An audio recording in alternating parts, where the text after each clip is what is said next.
Ayan guys, oh. Napaka-high-tech na restaurant nito, oh. Ikaw mamimili. Ayan si Ma'am Michelle. Ano yan? Tuna. O lahat tayo apat? Ah, 5 pala. 5. Kasi apat lang nandito. Umalis si Sir, ano? Ayan. Apat lang, ma'am.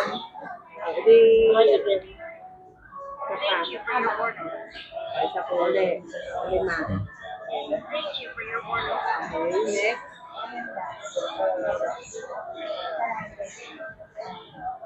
Tuna na yun eh. Ba naman? Napaka-high-tech guys, oh. Simple lang yung restaurant pero napaka-high-tech niya. Ayan. Highly recommended itong restaurant na to. Oo. Ayan, yun na sila.